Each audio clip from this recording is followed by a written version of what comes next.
Check this out. A little while ago, I was talking about how I thought there wasn't martial arts that were fake or ineffective or things like that. Well, this time I'm going to talk about those masters, teachers who are actually fakes. Now, I'm not really talking about those guys that you see on those videos, those guys that seem to have superpowers that rival Thanos, Darkseid, and Darth Vader. No, not so much them, because those, we know those guys are fakes. What I'm talking about is something a little bit different. I'm talking about people that are suffering from a very insidious disease. Now, the AMA and the Center for Disease Control, they may not actually have a title for them or can classify it, but we know who and what these people are. We know what they're suffering from. These people are suffering from what we've called GRAND-TITLE-ITIS. We see lots of people suffering from this disease. And what makes it so bad is that sometimes when we're near these people, we don't realize that they're suffering from this disease until it's too late. Now I'm going to go through some of the symptoms of GRAND-TITLE-ITIS.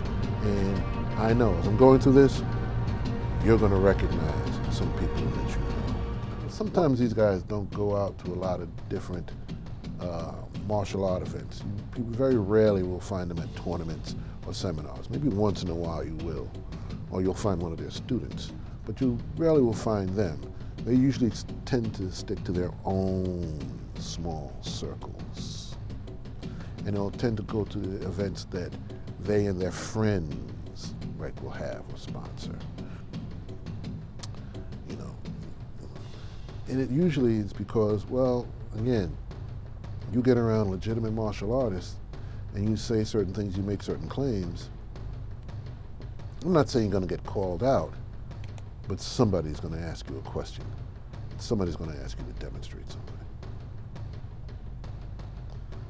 One of the problems that comes out, one of the problems that you also have is if you step out of that circle, if you now go to a tournament someplace or at a seminar and you meet some people and then you try to do one of the techniques that works so well for you in the Dojang, and you try to do it and it doesn't work.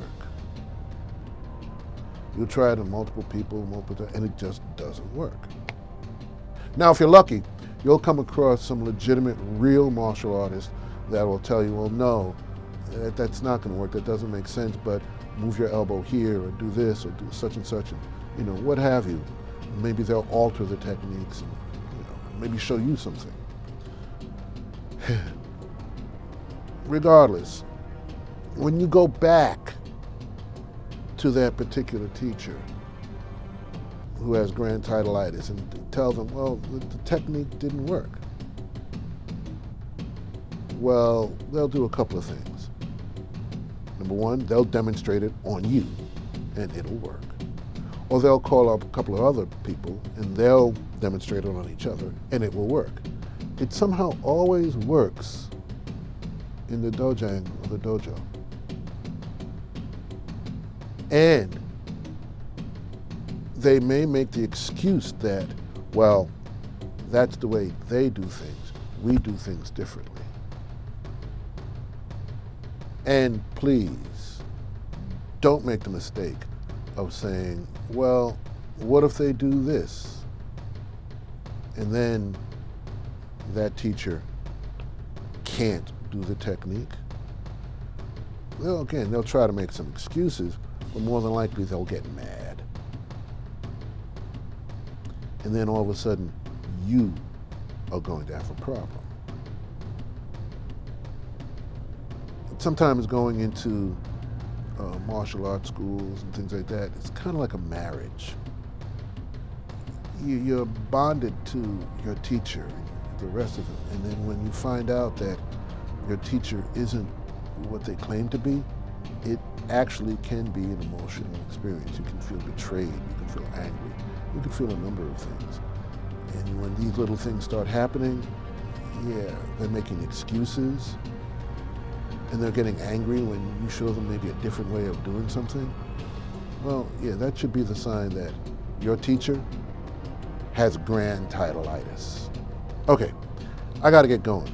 But before I do, I gotta tell you this.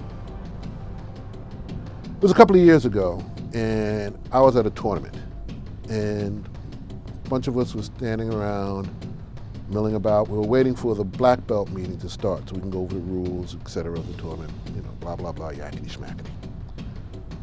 Well, I happened to run across somebody I hadn't seen in a couple of years.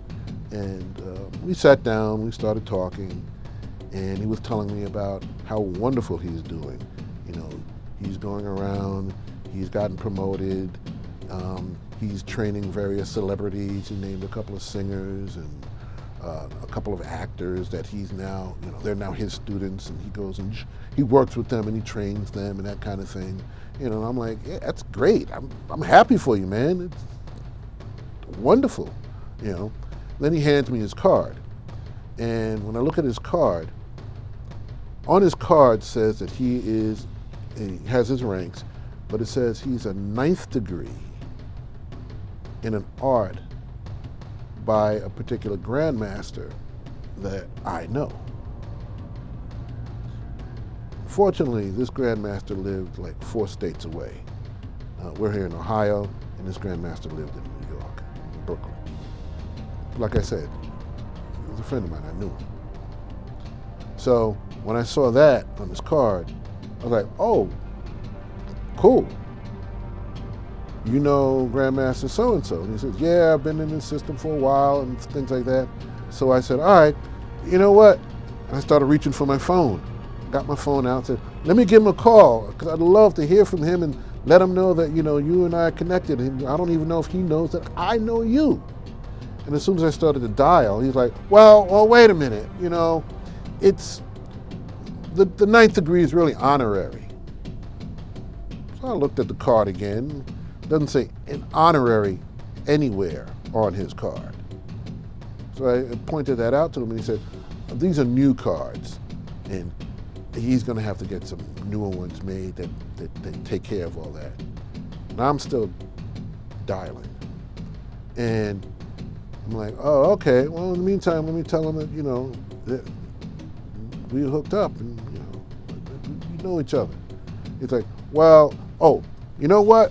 I got to get going. I got to see so-and-so about such and such and do whatchamacallit. I'll see you later. I'll be back. Oh, okay. And he jetted out the place.